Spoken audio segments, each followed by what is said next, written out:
Hey, it's Nico from Nico Knows Tech. In case you're wondering why I haven't gotten that video uploaded, I'm working on an HP Proliant G7 that I just got in. It's an amazing product. Let me give you a spin and take a look.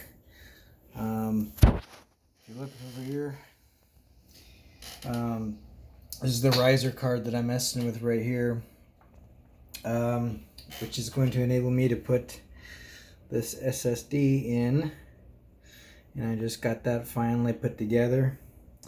Came with this has got dual Opteron, the slowest ones, 8 cores, but for $10 I got the 2 fastest ones. Even though I know they're not Intel Xenons, but for what I need, they're gonna be killer. Plus, this thing I was able to get for $90, and I got 64 gigs of registered ECC RAM DDR3. You look under this thermal cover here. There's the 2 processors and all the memory banks, all the fans. These hard drives are all Seagate data center drives, and I did a crystal disk image on them, and it looks like they barely have any spin on ours. It looks like this was a fallover server for in case all the other servers failed, and then this one would come on, but it had really not gotten used. It looked like no one had ever opened it up much except the refurb.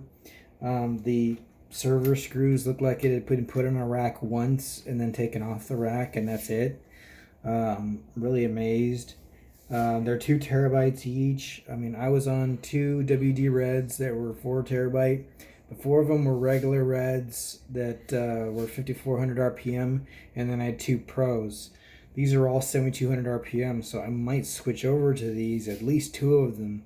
Maybe put my 7200 RPM drives, but with data center drives here at 7200 RPMs that have the HP logo on them, might as well keep them in here and virtualize, and then and NAS my data here, my backup, but then go with like make a media center out of like my array of USB drives, and I don't have to have them rated. A freenas is freenas failed, but I mean, just look at this thing, is huge.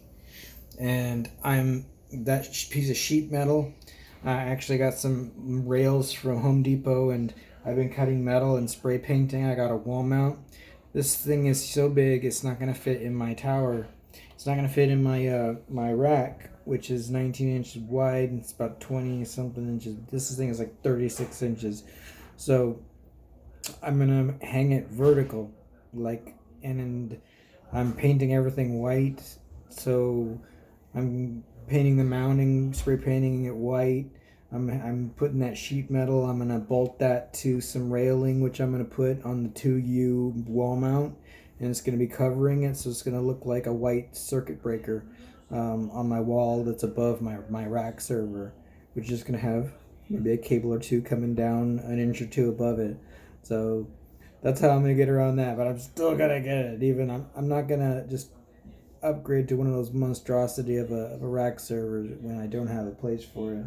It's behind my television, and I like having that. I have a hidden 14U rack, lab and network at home that no one knows is there, that does everything and is invisible. It's not even a traditional networking rack. I got it at Guitar Center, so it's an audio video rack, but it fits networking equipment, but it looks like a roadie trunk.